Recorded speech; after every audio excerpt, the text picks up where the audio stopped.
You got to have a strong core, man. Yeah. That's why I had to start doing ab exercises. Other stuff starts hurting when your core isn't strong. That's true. It does. Your back will hurt. Your legs will hurt. All other parts of your life will hurt when your core is not strong. And I don't think we do enough core work psychologically. I don't think we do enough core work physically. But when you really start, peeling back the layers of who am I and who do I want to be, when you look in the mirror and you have that mirror moment and you say, this is who I am. I accept myself fully for who I am. I love myself, but loving myself and accepting myself does not mean that there are not things that I need to change. And when you have that, when you're coming from a place of love and acceptance, you're not beating yourself up. You're not saying you're a bad person. You're not saying, woe is me. You're saying, I accept these things about me, but I also accept that I can change. I can change.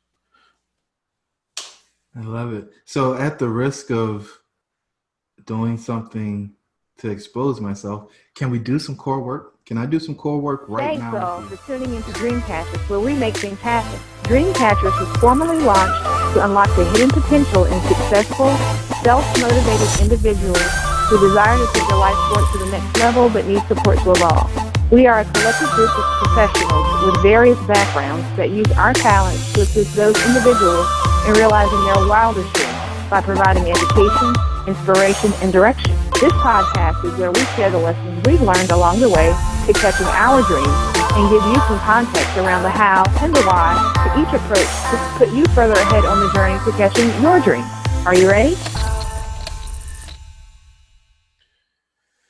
Man, so Tribe, what's up? This is James Bryant. I've been one of the original thought leaders in DreamCatchers, and Jerome and I, if you've listened to the podcast before, you've heard that we talk pretty frequently. And so part of what we wanted to do today was kind of let you in and a peek on some of that type of conversation. So Jerome, what's been going on, man? I don't even know where to start. It's crazy. Like, there's so much good stuff happening right now. I don't even know what to do, but it's kind of overwhelming at times too, right? So we talked about Technology Road getting rezoned. Yes. We haven't talked about this, but the contracting board, they came back. We're licensed in North Carolina now, so not just Virginia, but North Carolina and Virginia. So, we passed the test a few weeks ago, but it took a little while for the application to get processed. So we're looking good there. Man, we are finishing up the reposition on Spring Garden on Townsend Lindley. And so that is pretty exciting to see people moving in basically on a weekly basis. And we're not having any trouble getting the more aggressive rent that we didn't put on the pro forma when we presented it. So we're not achieving everything we wanted to on the utilities though. And so there's a balance, but we were so conservative on the rent projection that we don't have to get everything, at least in the first term. And, we've been having these conversations more and more about 2 turns. And everybody who does their models, they think they're going to get everything on the first go around, and it just doesn't happen when you do it with a turn focus versus taking the property down to 0 and coming back up. And so, we've owned Greenbrier for over a year. That property is going really well. We've had vacancy higher than what we wanted to, but it's been allowed us to cycle. I think we're on renovation number 15 now, believe it or not. And so, 15 out of 20 is a lot.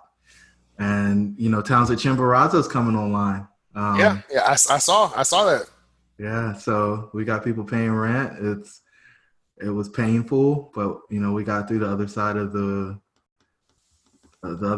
tunnel now. We see daylight coming back in, and so we're going to get an inspection from a refinance lender at some point, and we'll be able to get our original principal back and go deploy that into a new deal. And then we're coming in hot, man. 1105 is getting ready to close. So yes. it took some challenges, and we made a bunch of different twists and turns and pivots. But we're gonna get that one across the finish line. I know we're buying that actually from an Aggie, believe it or not. So Really? Oh wow. yeah, It's the yeah. Aggie to Aggie sale. We're trying to keep all the East Greensboro and the Aggie network. Why would we let it get out? And I mean, you actually got to drive down and see that a couple of weeks ago when you were down here. So, maybe Yeah. we start there. I don't know. I was just about to mention that. It was, when you are in these partnerships, you come to implicitly trust your partners. But there's nothing like putting your own eyes on the property as well. You can see pictures, you can understand, and Jerome has told me several times, I really like the area. I really like the area. And I'm like, okay, all right. We've done several deals. I trust you. We can begin to move forward. But a few weeks ago, I had the pleasure of going through Greensboro on my way to visit my mother down in Siler City, North Carolina. And I came up to view the property that we're talking about, the 1105 Alamance Church Road. And it is a great location. It's a great location. It's near shopping. It's right where you really would want a multifamily unit to be. And I'm hopeful that we will be able to eventually get progress on buying the parcel, that the adjacent parcel to that, so we can build more units at that location, because it's a great location. Yeah. We actually got mail already going, so we'll get them. Yeah. Yeah. I mean, outside of the real estate, property purchasing and buying, what other kind of things have been going on in your journey for personal growth? Because we talk a lot about, growth mindset versus fixed mindset. And we talk a lot about just our appetite for growth and learning and personal development. So there's some areas over the past week or so that, you can highlight that you've been kind of moving along on your journey. Yeah, I mean, I think the toughest part for me has been this getting out of the shell and getting out of the shadows thing that we talked about at the last powwow.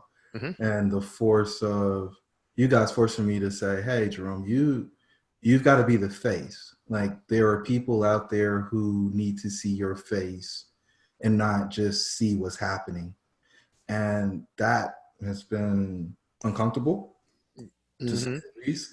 I think I'm up to like 15 podcasts at this point. Wow. And, we were at one when we did the last powwow in May. And, we're 2 weeks out from the next powwow as we record this. So, I have a pretty good progress report. I'll be able to do a lot with show and tell and just demonstrating that, hey, we're executing on the plans that we come up with when we're in these sessions. And it's all about execution.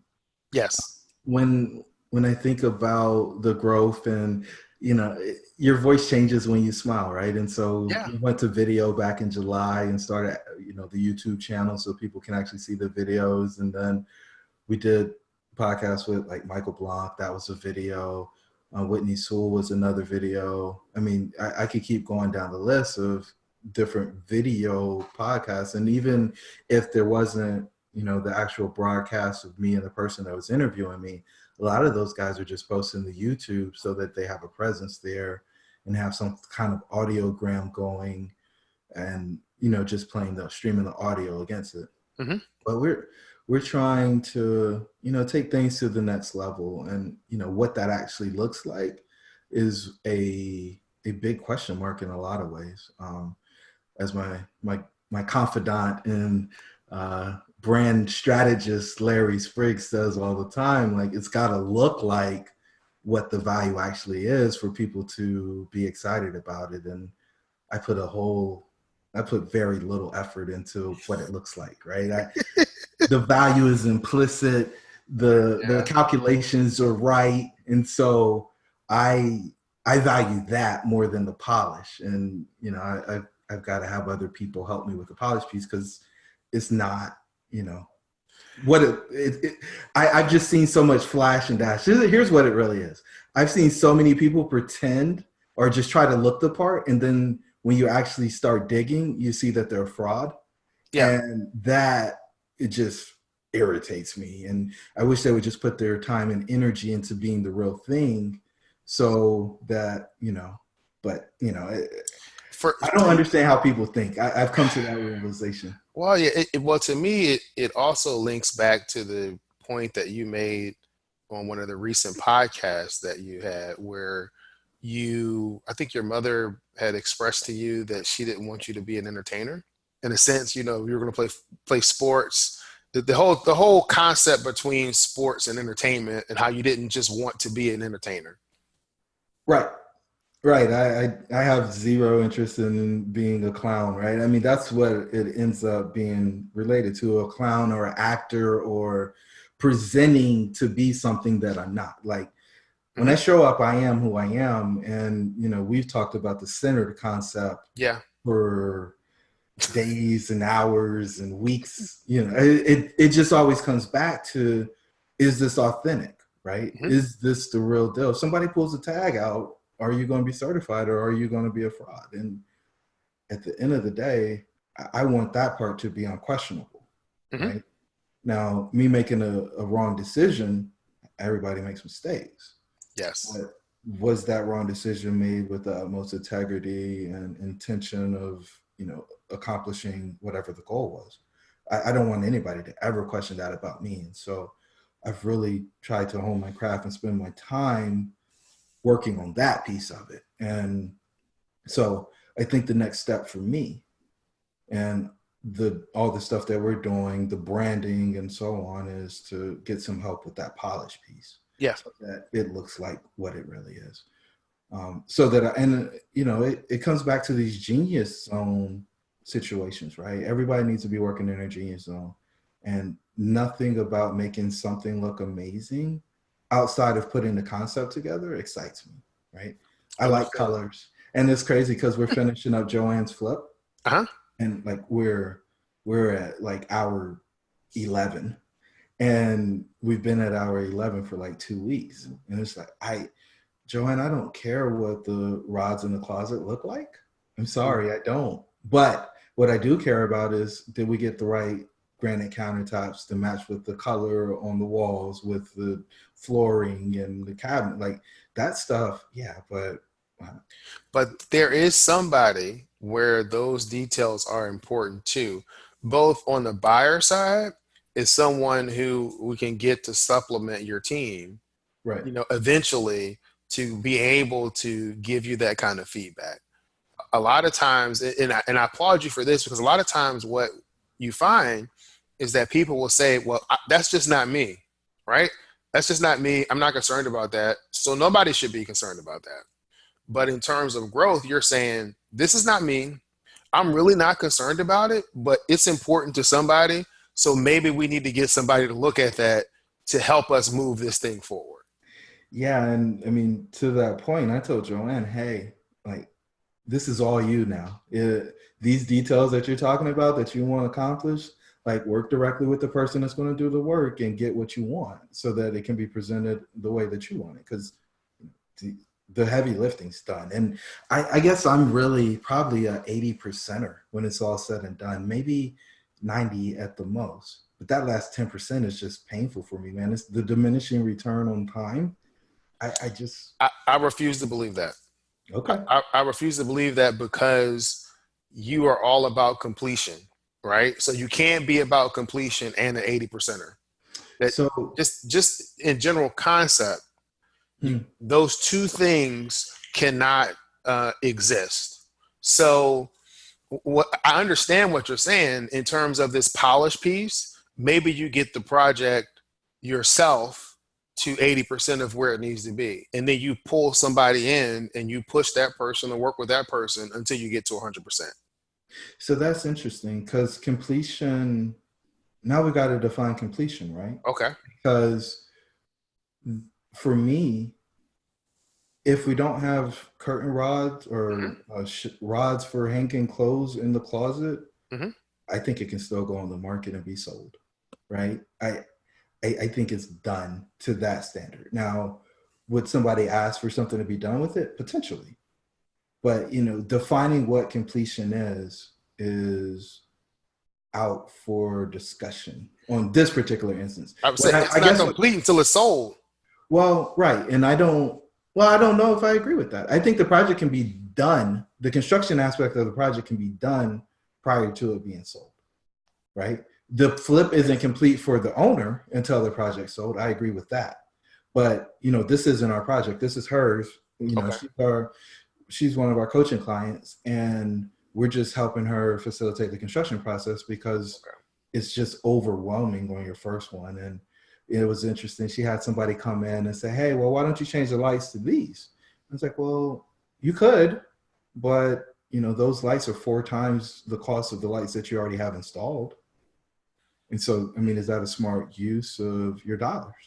Because at the end of the day, I don't know that it's really going to change a person's decision to buy or not. But so in this instance, completion was really managing the construction process and coaching the client to be able to move forward and make those types of decisions on their own in the future, or with a little assistance. Yeah, I'm a big fan of the I do, we do, you do model of teaching folks how to do things, right? And so you kind of come along on a journey for this one, and we're doing the vast majority of it. You're there to ask questions and see the process. Mm-hmm. The next one, you take on a bigger role because you've been through this before. You know what to expect. You see what it takes in order to get to completion. And where we kind of reverse roles. Now you're running the point, and we're back there asking you questions, making sure you don't drive off the road. And then the final one is you're off on your own. We'll see you later. Awesome. It's interesting. I remember when we had the discussion with Joanne, and one of her comments, she said, well, I paid for one of these other expensive real estate training programs, but they didn't teach me anything, and they're not teaching me what I'm learning with Jerome. And how she was very much appreciative of your hands-on approach of walking with her through this process. And so I think for other folks that are considering getting into the game, that what we've built in the Myers method, what we have going on just in the coaching arena, will be helpful to walk people through step by step and walk along with them to where they want to go. Yeah, I think a lot of I hate to say it, but I think a lot of the gurus are travel agents instead of tour guides. Yeah. And, I like my private tours, right or wrong. Like if I go somewhere, I want a private tour with a person showing me the things that I'm interested in, and I can annoy them with the questions that I have. Mm-hmm. Because then it's individualized, it's personalized. It costs more, but at the end of the day, I'm getting my needs met. I'm getting that itch scratch that I have, and I don't know that you can always get that in the canned thing. But we're trying to create some products because I get a lot of people asking questions, whether it's how do you do that, or how could I do that, but I don't know how to do it. It's just really interesting to see what people are kind of leaving out there, saying they're interested, they're curious, they want to figure it out, but they don't know how. And it goes back to missed flights, right? If you are in that space where you can figure it out, you'll probably get there eventually, but how long do you want to walk around in the dark? It's painful, man. It is absolutely painful because I genuinely want to see people get what they want, right? And so if you can't get what you want, and you ask me something one week, and then 2 weeks later you ask me something else, and it's just like we could have handled all this in a 1-hour phone call, and this month that you've been playing around with it, you could have actually made some real progress. Yeah, it's just I don't know.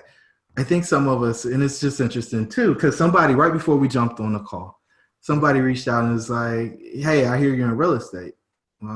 Yeah, of course I'm in real estate. Yeah. Right. So yeah, I'm in real estate. What do you want? Yeah. Like, don't play with it. Like, if you want something from me, like, tell me what you want, and then we can figure out if it makes sense or not. But anyway, why are we being bashful these days? I don't understand. I don't know. I don't know if we in general are able to articulate what it is we want, or if we Huh. know what we want. And then there's the other piece of, Sacrifice. yep, that was my next sacrifice. Are we willing to work for what we want? It's interesting because, I listen to what you just described. You want people to get what they want. And what I thought in my mind is that people are going to get what they work for and what they work towards. And if you want to work more efficiently, then it's great to have a guide. Now, there's some people that just want to do it on their own, and they're going to learn through the school of hard knocks, and they're going to try and keep going. And that's absolutely, there's value in that process as long as you keep moving forward. But there's a lot of people that want things, but they're not willing to do the work to get them. There's a lot of people that want the view from the top of the mountain, but if there's no escalator or no elevator, they're not going to do it. Nope.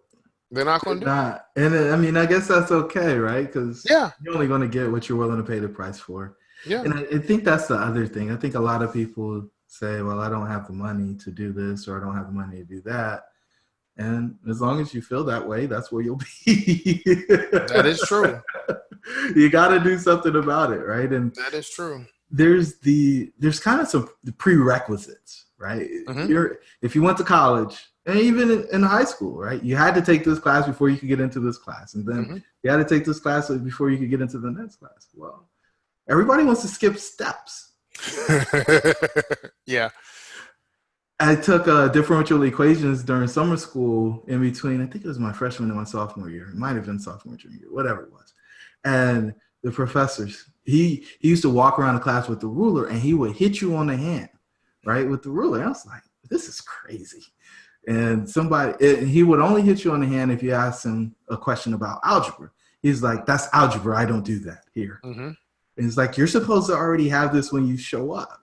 Yeah. So, at that point, I knew this is like, you got to show up prepared. Like there's certain things you got to have in place before people want to go to the bank, but don't have a credit score. They want to go to the bank and they don't have any cash in the bank. Like, right. And the interesting thing is that there are multiple ways to solve a problem, right? If you have a problem and you say that I want coaching, but I don't have enough money. I want to get into real estate, but I don't have the money. Okay, great. Well, but what are the other things that you need to do to be able to prepare yourself for the person that you need to become in order to obtain the money that you're looking for and the knowledge that you're looking for? What do you need? What do you need to do in order to become who you need to be?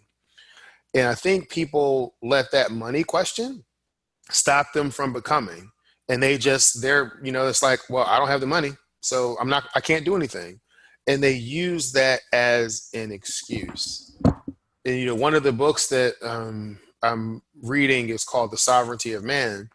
And, one of the concepts is that we really need to be able to take back control of our lives. And if we're continuing to blame lack of progress on, I don't have any money, or Jerome didn't do this, or somebody else didn't do something, and it's always someone else's fault or something else's fault, then you never take responsibility yourself for making any changes or where you are.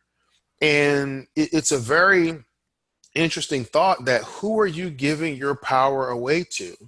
And a lot of times we'll think about that in terms of people that are making me mad. We say, well, no one should be able to make you angry because you're giving your power away. Nobody should be able to make you feel any, different way because you're giving your power away.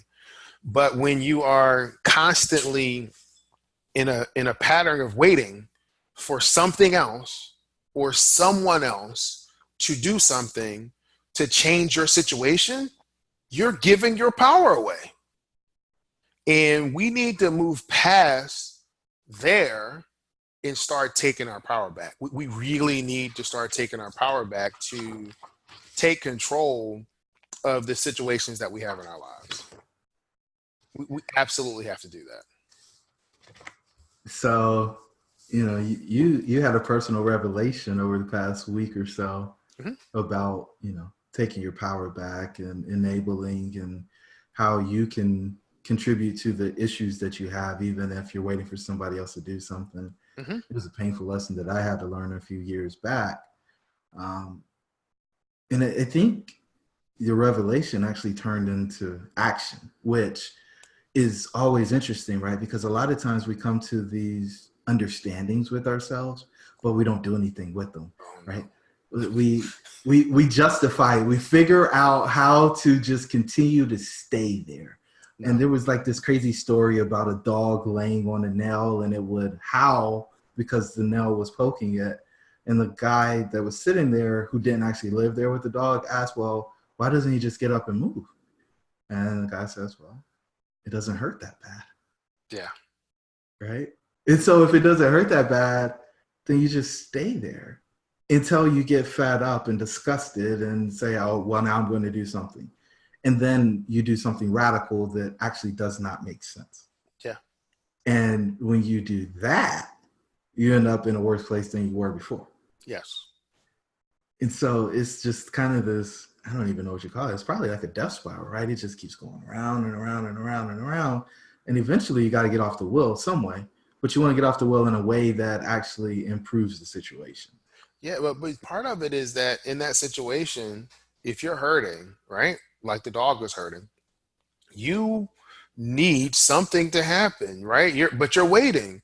You're waiting for someone to do something. You're waiting for someone to rescue you out of your situation.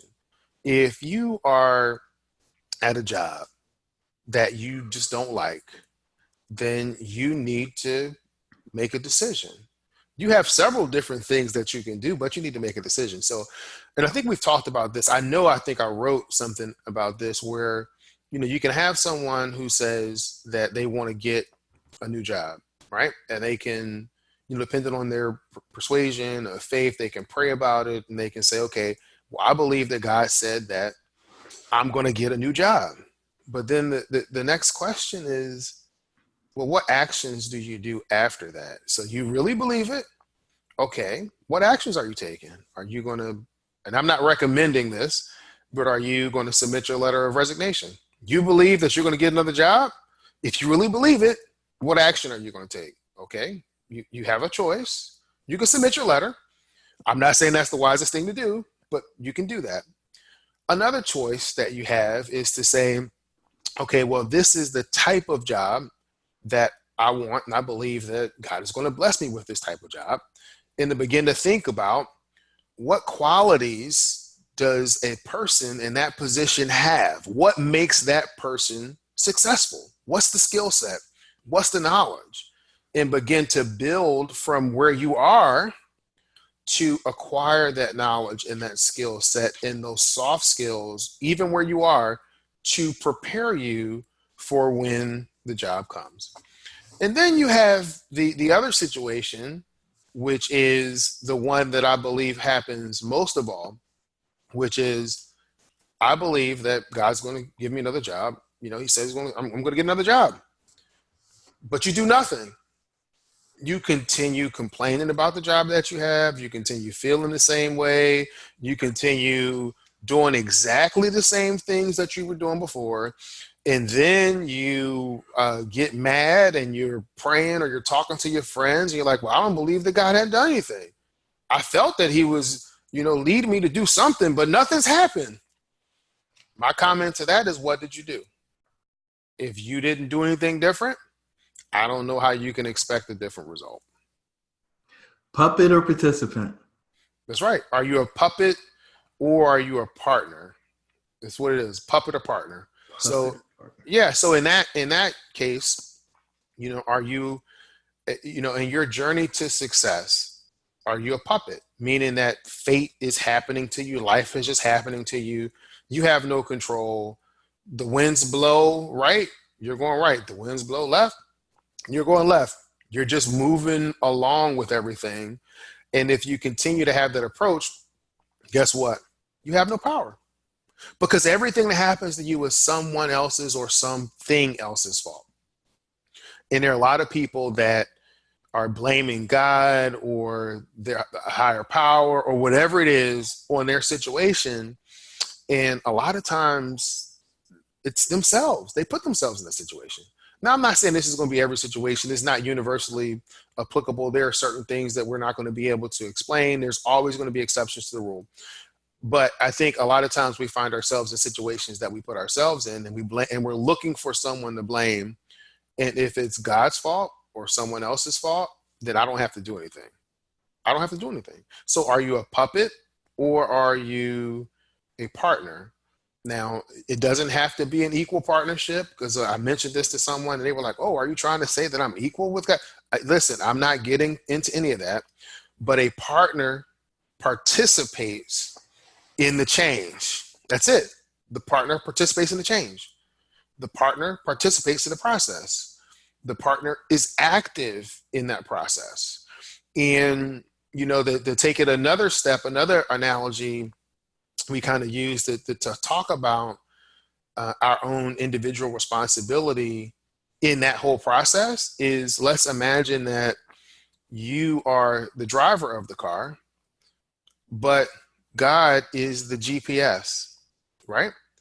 The little voice is the GPS, and the GPS is saying, in order for you to get to where you're going to go, you need to turn left at the next block.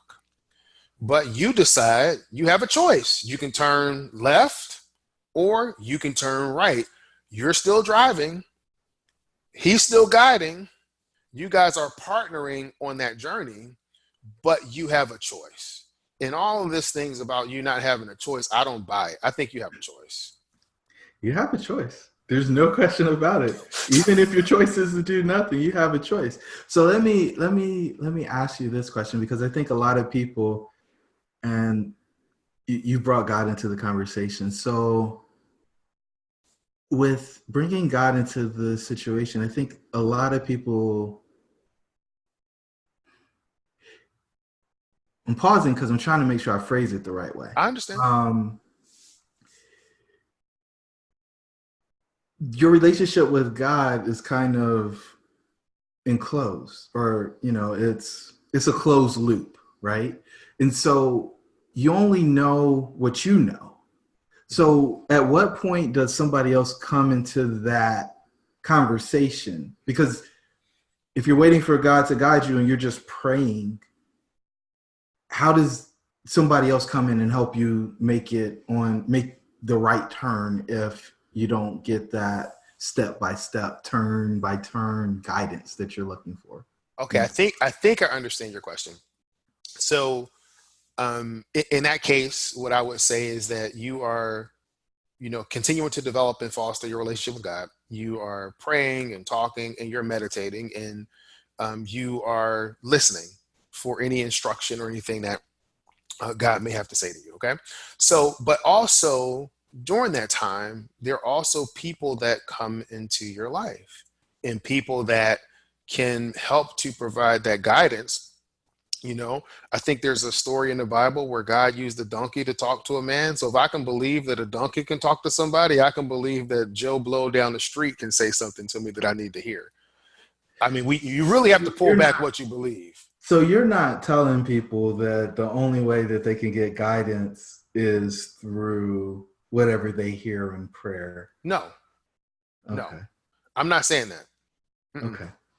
I was curious about that because, you know, those one-on-one conversations, if you have those conversations, or I don't know. I don't even know where to go with that, because you know what you know, right? Yeah. And there's other people who know what they know.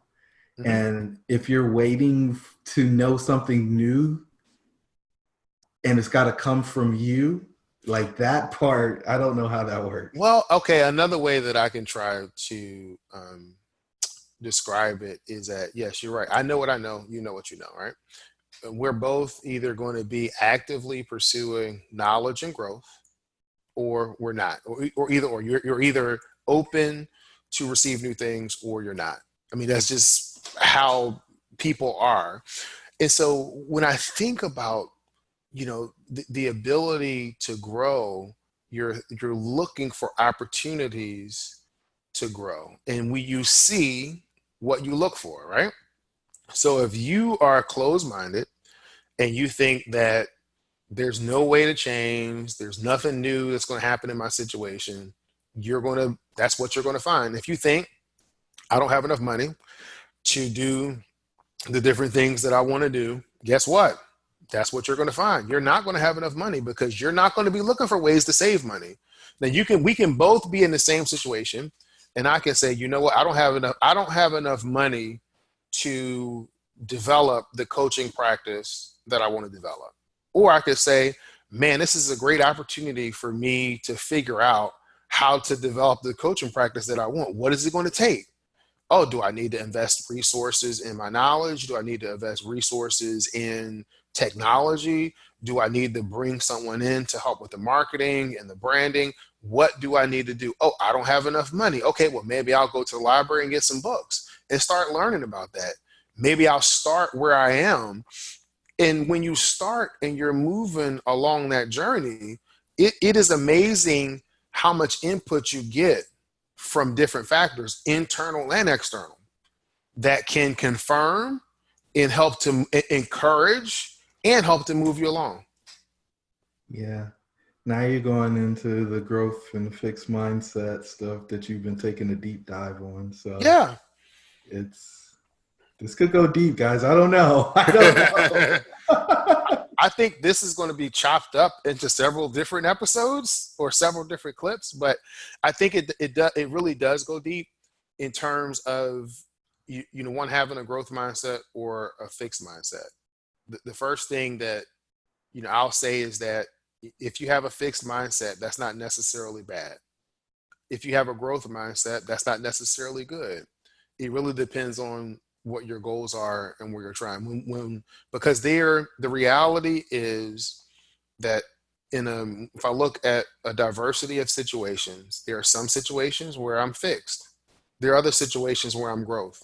Yeah. I don't think we're all one or the other. We are a mixture of both. And even within a situation, you may come to a point where on this point, all other points, I'm growth oriented. There could be more and I'm learning more. But on this point, it's, whoa, wait a minute.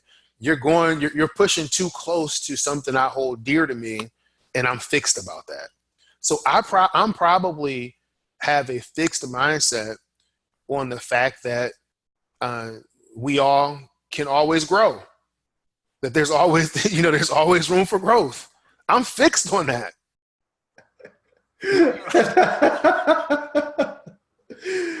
You can't change my mind. There's nothing that you can do. There's nothing you can do. I have a fixed mindset on that. It's done. There's nothing that you can do to prove to me that that's not possible. Yeah. Right. Does that make me a bad person?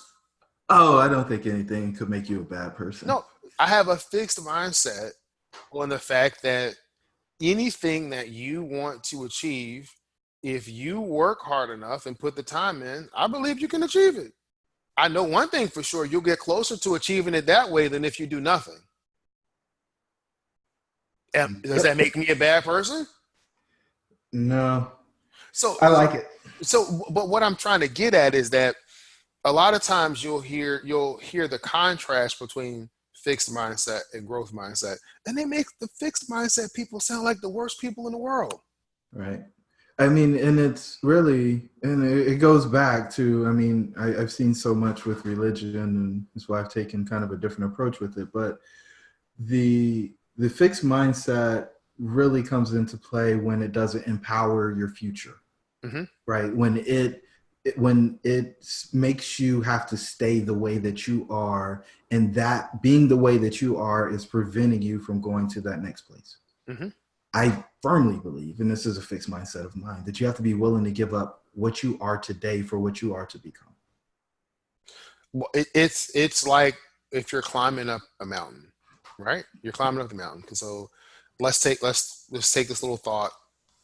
For those of you that are listening, that are looking, I want you to close your eyes, and I really want you to focus on this. You're climbing up the mountain. So there are rocks, there's jagged, there's places for handholds and footholds as you're climbing up this mountain.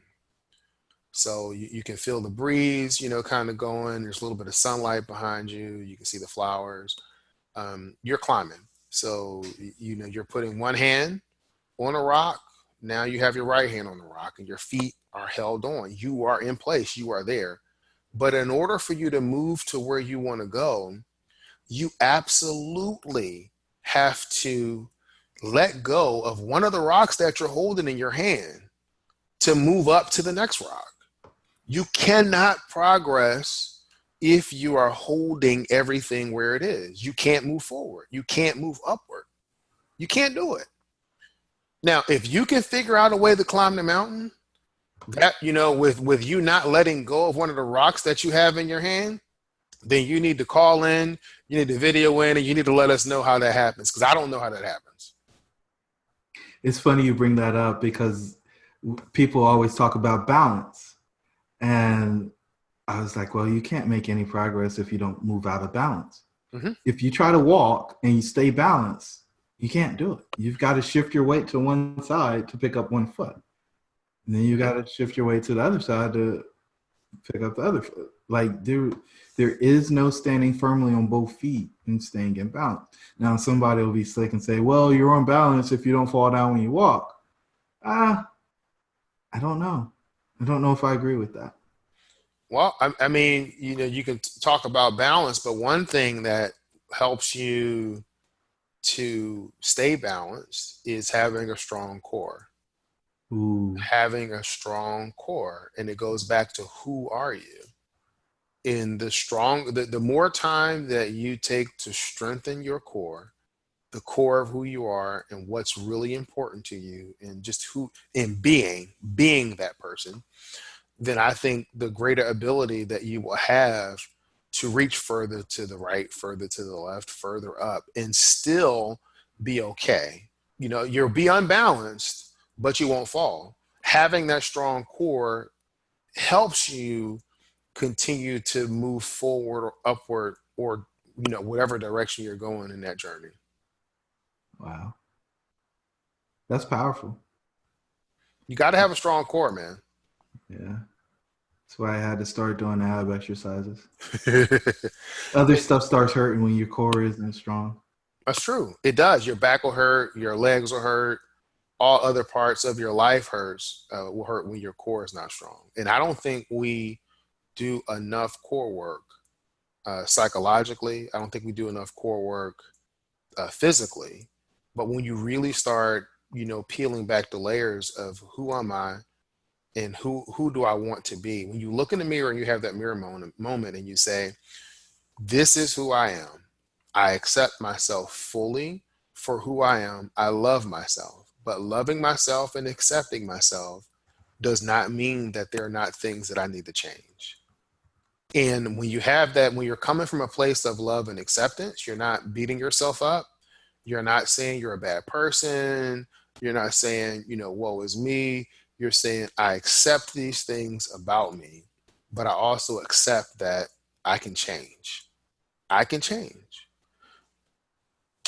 I love it. So at the risk of doing something to expose myself, can we do some core work? Can I do some core work right now? Hey guys, back in 2016, me and the team decided to formalize DreamCatchers as an organization that can help people achieve their wildest dreams. If this is you, please visit our website at dreamshouldbereal.com in order to find out the details of our services and how we can help you become a DreamCatcher. Talk to you soon. Absolutely. What do you want to work on today, Jerome? I want to work on my desire not to be in the public eye. Okay. All right. So no, this is good. This is good. So you don't want to be in the public eye. I don't. And your reasons behind that? I don't think there's value in it. I don't know why I have to be the guy. Can somebody else do this? So you want someone else to do it because you want to focus on what? Actually executing and operating. I feel like the majority of the stuff that we're doing in order to market or make raise awareness Mhm. isn't value creation in the delivery of the actual product. Okay. So along this journey that you've had, have you thought about working for another person in real estate, a syndicator or someone that is further along on this journey? Uh, Not working for them, masterminding with them, yes. Paying them Well, to spend time with them, yes. no, I understand that, but part of what I'm hearing you say is that you want to focus on the core work, right? You want to focus on the work of operating and delivering, but you also want to have someone else be out front. Yep. And so, um, how does that link with your desire to be an entrepreneur and to kind of be more in control of your own thing? Well, I guess what I've always felt, or I guess what I'm dealing with is I thought I could hire somebody to be the face, but I never actually took the time to find that person. Okay. And maybe I did, but I didn't actually, I don't know. I guess I never found the person that, okay, so maybe silly, Mhm. foolishly, whatever the word is, I believe that you attract what you are, right? And so I believe I'm an A player and I believe I attract A players. And so I know that I have a limit. I have an issue, right? And we talked about it where it's I've I've had so many people around me that don't actually want to bring value to me. They just want to take the value that I offer. Uh-huh. And I've gotten to a place in life now. I got to sneeze, hold on. Go ahead. I've gotten to a place now where I believe that the only people who are around me are those who are interested in working with me and actually helping me accomplish my dreams and goals. And so I have a very hard time asking people for things because I feel like the people who are closest to me know what I need. And if they have the capacity to give it to me, they will. Okay. So what I'm hearing is that you think that everybody thinks like you think. No, that's Okay. not what I'm saying. I know that's not what you're saying. And I appreciate you picking at me. Um, But no, I guess what I'm offering is that I expect the people who are closest to me to have a higher level of awareness. Okay. And have you expressed that to the people that are closest to you? Or do Uh, you feel you don't need to? I thought that I had, and I don't know that I actually have. Okay. I know one of the things that I've talked about in the past is being able to package the information in the way that the person you're communicating it to can be able to receive it. And so it could be a situation where you've communicated that in the way that you thought it should be communicated, but not necessarily in the way that that person needed it to be communicated. Mm, And that's always a tough one to follow. But so you've thought that you could hire somebody to be the face. All right. You haven't been able to link up and find that person, whether you've looked diligently or not. You haven't found that person. Is that correct? yeah, slash. Mhm. People have told me that others need to see my face. Like there is no way around it. It's a requirement. People who I consider close advisors. Yeah, and I think it really depends on what your goals are. What are your goals in this space?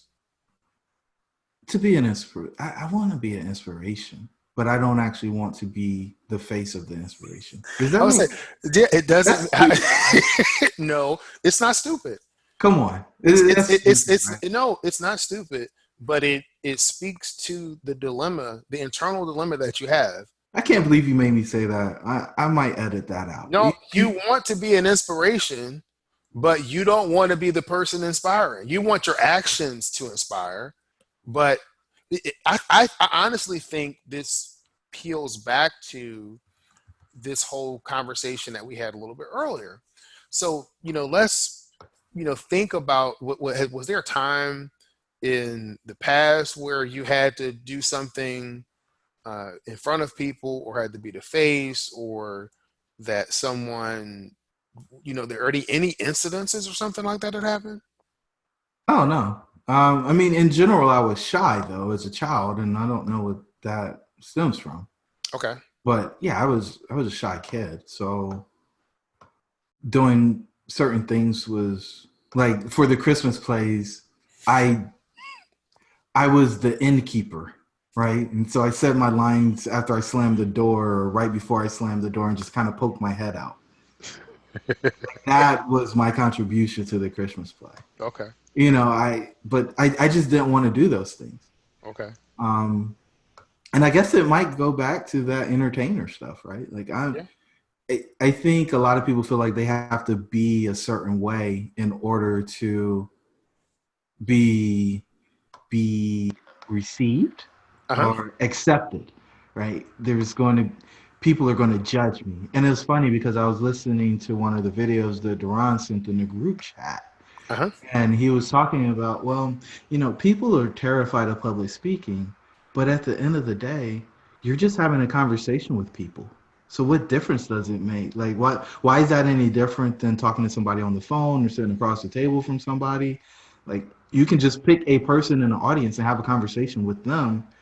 And doesn't that just change the whole dynamic of being in front of the room when you're talking to a person? And I was like, whoa. Like, reframing the situation Yes. is it's game changing. You have what you focus on. Are you focusing on all of these people that you're talking to, or are you focusing on the conversation that you're having with the room or an individual in the room? What's going to be the focus?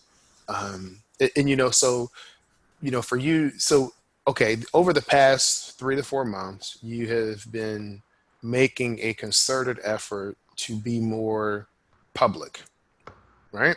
Because I think there was a time when people didn't know that you actually existed. There were some of your friends that were like, their wives didn't think that you existed because they never saw you. I was an imaginary friend. um, and so you've been making a concerted effort of being more public. And so how has that gone for you? I don't know. I mean, I don't have an answer to that question. Unfortunately, I people keep saying it's positive, they're seeing things, et cetera, et cetera. I don't know that there really is a difference. I guess what I can say in the affirmative is I've had more people reach out and say, "Hey, I heard your story, and I just wanted to reach out and tell you that it inspired me." I Okay. think that is a fair, accurate, and true statement. Okay. And I don't know if that is worth the sacrifice at this point. So you want to inspire people and be an inspiration. People are calling you, telling you that they heard your story and they were inspired, but now there's something inside that says, well, is that worth the sacrifice?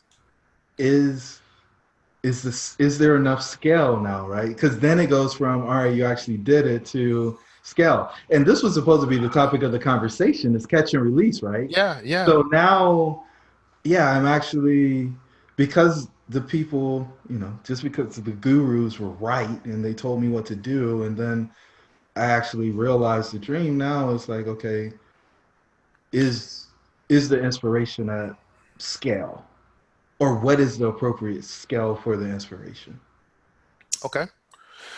So the other question I want to get back to before I lose the thought is, during these podcast interviews and this effort to be public, let's say 3 months ago, on a scale of 1 to 10, what was your level of comfort? 7. Like, I was always comfortable. Like, none of these things were. Okay, let me rephrase this. If you go back and look at a video or Yeah. listen to your voice of yourself talking during that time, if someone were to look at you or hear you, what would their scale, what do you think their scale would be of your level of engagement or excitement? Excitement is different than comfort, right? So Right. you're So that's why I'm changing the question. okay. You're changing the question. I felt like you were trying to ask a clarifying question, but you're changing the I'm question. changing the question. This is no fun. I'm not paying you this month. What was the level of excitement that was there? Oh boy. Probably 5. And so for me, I'm looking at the correlation between excitement and when I think of comfort, I'm thinking, do I really want to do this? Do I look comfortable? Am I feeling comfortable? Am I having a conversation with all of these people, or I'm having a conversation with one? You know, how you frame it to me sometimes determines how outwardly comfortable we are with the situation. So, in terms of that excitement and engagement, you're saying 3 months ago you were a 5. So, if I were to look at a podcast of you having with someone last week, what would someone say that that would be? Depending on the host. Yeah. Yeah. Yeah, we're not going to talk about the one host that kind of 9. 9. 9. a 9, right? Yeah. So there's been growth there, right? There's been growth in your ability to project excitement. Now, here's the kicker. Are you more excited or less excited now? It's probably the same, right? No, I mean seriously, like it still doesn't turn me on that I'm divulging all this stuff about my story and my journey Okay. to this person who is going to go share it with a whole bunch of other people I don't know, right? It's just that part's uncomfortable, right? Because you don't have an opportunity to respond to whatever conclusions people draw from that snippet that is shared through the recording, right? And you've totally lost control of it, right? That's what I was gonna say. You lose control. Everybody loses control. And it's funny because I was looking back at one of the more popular interviews I did with Michael Blanc, and there are like 100 thumbs ups, and there's one thumbs down. Mm-hmm. And I just wanted to figure out who the guy with the thumbs down was, and wanted to ask him what didn't he like about the interview, right? Right. And Yeah. how silly is that, right? Out of like 700 listens, this one person didn't like the interview. Mm-hmm. But that's what we do. We focus on the negative. Yes. We want to fix what's wrong instead of focusing on all this good, right? And building on what's good, building on your strengths and building on kind of what's been working. Do you feel that the steps that you've been taking over the past 3 months have helped to improve your brand? I feel like that's a trick question because you were one of the people that said I needed to go do this. I'm just asking the question. I'm just asking. I'm just, I don't know. So personal brand, yes, absolutely, right? Yeah. Do you think personal brand? Yeah, absolutely. I did everything I could not to have a personal brand because, Pepsi and Coke don't have personal brands. They have whatever. Nike has a swoosh. they have sugar and caffeine is what they have, what Pepsi and Coke has. They do. They do. But, there isn't a person. And so it's interesting, right? Because when you go back to endorsements and personalizing it, and so I guess that's what I was trying to model Myers development after was these icons. And it's funny because we were successful in that. Like, you don't know how many people tell me, hey, when I see the chameleon, I think of you, or I think of Myers development, or my kid really likes your logo. Mm-hmm. Like that, I hear that a lot. And it's just like, okay, so that part's working, but now people are seeing me, and I guess they get to decide whether they like, know, and trust me. Because that is the continuum for actually doing business, right? Yeah, but you're selling more than a logo, and you're selling more than a brand, and you're introducing people to who you are. And so, one of the kind of tricky things is that you'll you have this corporate brand versus personal brand. Are people going to engage in business with you because of who you are or because of what your brand represents? Or is it both? And are those things tied? And I think in your case, those things are tied. You're not projecting anything different in the brand of Jerome Myers than you're projecting for Myers development because you are who you are. Yep. Core. Yeah. Right? I mean, Straight you're who core. you are at the core. And that is, I think for me, I was going to say, there isn't really a differentiation, right? And it's Hmm. just an extension of me. The companies are extension of me. Hmm. And so if you don't like me, then you probably won't like what the companies do. And I think initially I wanted to separate the two, right? Yeah. So, you don't have to like me as a person. And I mean, there's so many different things that can go into that. Hmm. You cannot like the way a person wears their hair. You cannot like the way a person talks. You cannot like the way they dress. There's just so many things about a person that we can just pick that one thing and you're like, I don't know.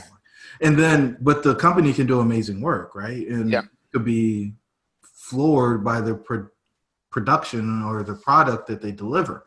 And so I didn't want a person's personal hang up about the way that I present myself to be an impediment to people wanting to do business with the company.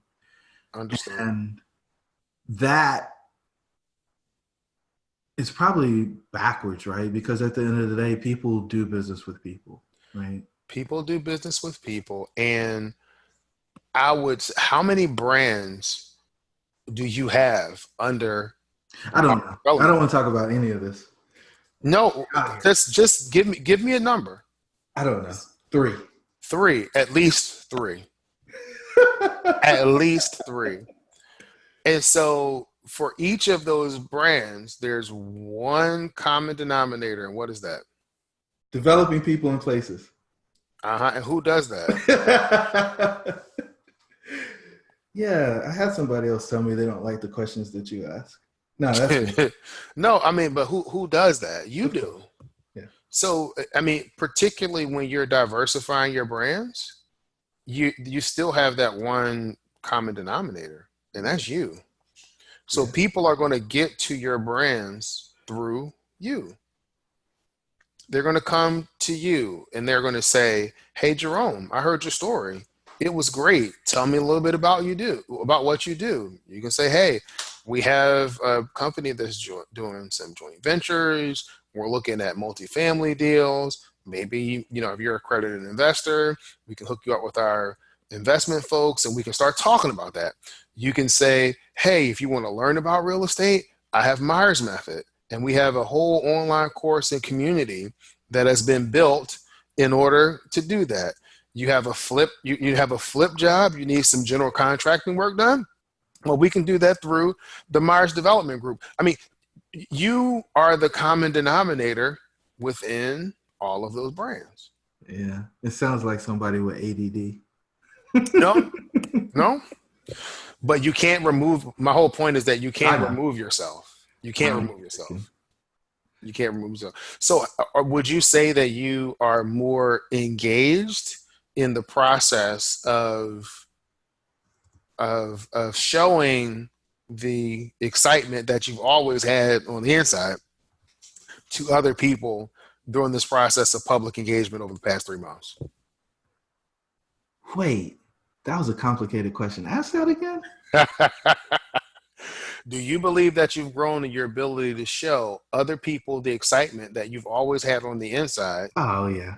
Yeah. now over the course of these past 3 months? Yeah. I mean, that part right there, and I said that question was complicated because it's, we always talk about the appropriate time or place, right? Mhm. If somebody caught me on a Friday night on a football field with players and we're in the middle of a game that I'm coaching, like there wouldn't be a question about my excitement or my passion or, my commitment to the mission, right? Mhm. If we're sitting in an office doing a meeting, the conversation is going to be very different. And so before I open up and show true emotion, it's kind of, I don't know, man, it's kind of like a light switch. I don't really have a middle ground. And so conveying that through these types of conversations, especially when I'm thinking hard, like you're making me think right now, is tough, man, because I try to be introspective, right? I want to be a deep thinker. I want to actually give true thought to what I'm being asked because I think it really matters. Mm-hmm. And if somebody wants to engage with me, I want to deliver a positive experience. So one, if something else comes up and they'll come back because the goal is it's about creating value, right? Because Yeah. this whole conversation that we continually have about significance is the only success is when you become that trusted advisor, that go-to person. Yes. And so my perspective, the only way to get there is to add value. And what I would say to you there is, how does a person know that value is there or the potential for value is there if they're never exposed? And that, my friend, is an interesting question, right? Because we talk about control and we talk about growth, and I've told you about, my fears or vulnerabilities Mm-hmm. or known gaps Mm-hmm. in that discernment piece. So everybody doesn't get exposed, right? Because I don't have a way to protect myself if everybody's exposed. Mm-hmm. And that's kind of been the narrative for the past 10 years. Yeah. Is I got to figure out who's really on the team and the other people keep them at bay because we don't know what damage they'll do once they get in, right? Like you can come in the house, but just don't break anything while you're here. Yeah. But a lot of people put up fences to keep people from even coming in the yard. Yeah. You have a room that's with glass walls, Yeah. and they're there. They can see, but they can't get past the glass wall. Yeah. They're confined. No. So, I mean, when you're in, you're in. I Right? know. I'm But talking when about the you're other not, people when you say you can come in but don't break anything. oh, yeah. Well, yeah. I don't even know that that's a true statement, right? I don't even think you get invited in. Like somebody's got to give you a pass to get in. Right. Like somebody's got to, you got to be a friend of a friend just Right. because it's too risky. There's too much damage that can be done from my perspective. How so? Wrong people. I guess the long answer on that is when people come in and they share what they want out of life, it turns something on in me, right? And so then I try to go figure out how to get that for them. Okay. And if it's not a mutually beneficial relationship, that is a drain, right? We haven't talked about it on the podcast, but there are vampires in the world. Mm-hmm. Like there are real life vampires, and they come into your world just to take your energy away from you because they're empty and they don't have the capacity to give back. So when you're surrounded by a bunch of vampires, your ability to thrive and live and be strong diminishes greatly. And you've got to make sure that you have other people providing life to you. And so if you can pour the same energy back out that you get poured into, then you're always in this place of some form of an equilibrium. Yes. And I think that's one of the value of Dreamcatchers. If this was a podcast, that's what I would kind of segue into. Just the value of having people that you can pour into and people that can pour into you. But you said one thing that I thought was interesting, which is you don't want to be around vampires because they drain energy from you, right? I did. Um, why did you let them? Because I'm a giver, right? And if there's a need that needs to be met, and not only a giver, but a fixer. I think Hmm. fixer is probably the better word. Hmm. There's something wrong, fix it. Okay. Now, what that actually constitutes, it's kind of like, and I don't know if anybody else does it, but when we walk around properties, if there's trash on the ground, we pick it up Pick and it we up. put it in the dumpster. Yes. There's plenty of people who will see the same trash on the ground and leave it on the ground. I'm not wired that way. Okay. I want to fix problems. That's what gives me significance. And so, do I let them drain me? I I think that's a true statement, but I don't realize that I'm getting drained. It's kind of like having a tick on you, right? Okay. The majority of people don't feel the tick crawling up their leg. They don't feel it bite them, and something happens where they actually find the tick hanging on them, Uh-huh. and the tick is draining blood from them. It's, me going through the course of trying to um, add value and then realizing that none of the value is coming back in the other way. Okay. It's a one-way street, right? My assumption when I start is that there will be some value that comes back. Hmm. I don't know what the value is. I don't know that I'm asking for something in that moment, Okay. but the thought is that the relationship will be mutually beneficial. Now, that doesn't always happen. And that's when you get into those vampire states where the person is only showing up to take from you. Okay. Sounds like you're giving away your power, man. When you say that the person only shows up to take from you, Mhm. that means that you don't have any control in that situation.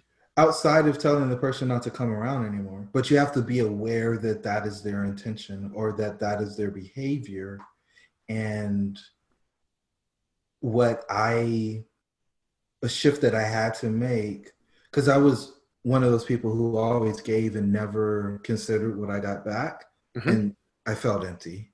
And then I started trying to figure out when I gave what I was getting back, and that felt transactional. So I didn't want to do that either. Hmm. So now I'm back to this, I want to give, but, and I don't want to count what's happening, but by the same token, if I'm giving without thinking about what's coming back, I end up in this place where if I'm not careful, it's always going away. The Okay. energy is always going out.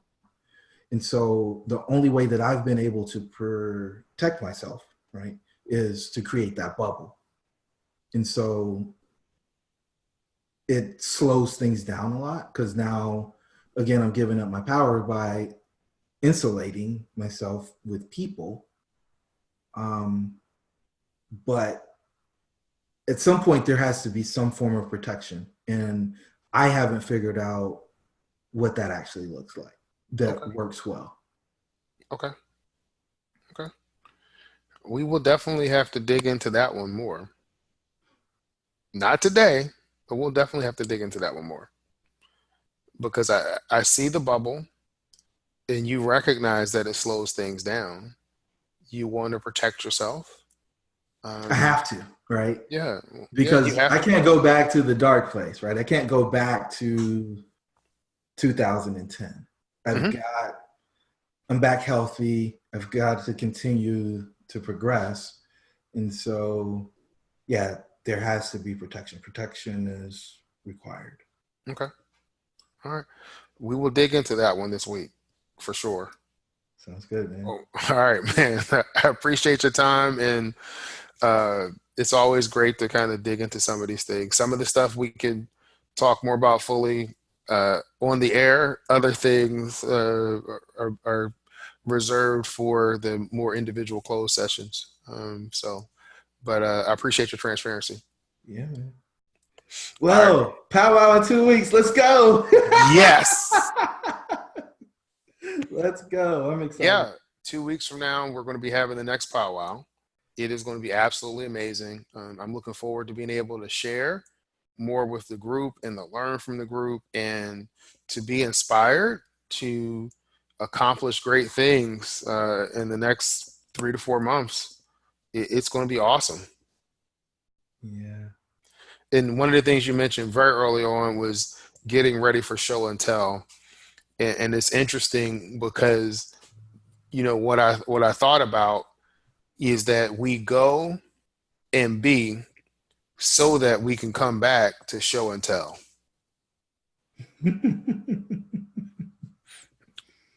I mean, you think about all of the stuff that we said we wanted to do, the people that we wanted to become, the stuff that we wanted to improve. We left and we went and we were performing, we were doing those things. We might have been growing every day, but we were being who we were meant to be and being who we said we were going to be. Now we've done that. Now we come back and we can show and tell. Yeah. So it's going to be awesome. I'm looking forward to meeting any of the new folks that will be coming to the powwow. I'm looking forward to digging into the layers of why. What's people's motivation? I'm a big believer from a better you for you perspective that it has to eventually come back down to you. I have 2 boys, a lovely wife. I love my children. I love my family. I'll do just about anything for them. But the stuff that I want to achieve and the things that I'm doing and the person that I am and the person that I'm becoming, it benefits them, but they are not the sole reason that I'm doing it. They're not the sole reason that I'm doing it. And it's making the connection between the family piece of why I do stuff to the James piece of why I do it. And who do I want to become and who do I want to be? So I'm looking forward to it. We got things that I need to do. One of the things that I've been very reluctant to do has been to really focus my aperture on the coaching clients that I'm going after and really trying to narrow that focus down. I've been fighting it. I've been fighting it the whole time because I really believe in this individualized approach and that I have the ability to help multiple people get through multiple issues, but really look forward to helping people achieve maximum performance during their journey to success. But I'm still narrowing down my aperture and my focus so I can target some marketing to be able to attract those clients. And so I'm working through that process. And I'm sure if not by the time of the powwow, shortly thereafter, it will be a crystal clear focus for me. Have fun with your avatar. I'm not going to get one. I think I'm going to have multiple avatars, but I'm going to spend, probably 4 to 6 weeks focusing on one particular group to see how that works. Yeah. You'll get your core that way. Yep. And the other thing that I want to bring up, whether it meets the recording clip or not, is that we spend a lot of time reading, doing podcasts, listening to podcasts, listening to YouTube videos, but I don't know how proactive we are in incorporating some of those things into our lives. So one of the things I was thinking about today was maybe looking at spend one day each week trying to see, okay, of the things that I've listened to this week, what can I work on incorporating, intentionally incorporating into who I'm trying to be or what I'm doing. So that'll be an interesting kind of journey as well. Or I may take 2 weeks on of consuming content and 1 week of integrating content. I'm not sure which way I'm going to deploy it, but at some point we have to integrate it. Oh, that's instant. The goal is to implement now. Yeah. But I'm extreme, so. But it is, but I don't know if we all have the ability to do that or if we're conscious enough to do that. Mm. But that's another discussion. Yeah, man. All right, man. Till the next time, my friend. All right. It's always good. I'm sure you'll have lots and lots of things to split up and record and do great stuff. Go do good while doing well. Talk to you. If you want to learn more about DreamCatchers, please visit the website at dreamshouldebereal.com. If you can think of someone who would benefit from these types of opportunities and are willing to share what we're doing with them, we would greatly appreciate it.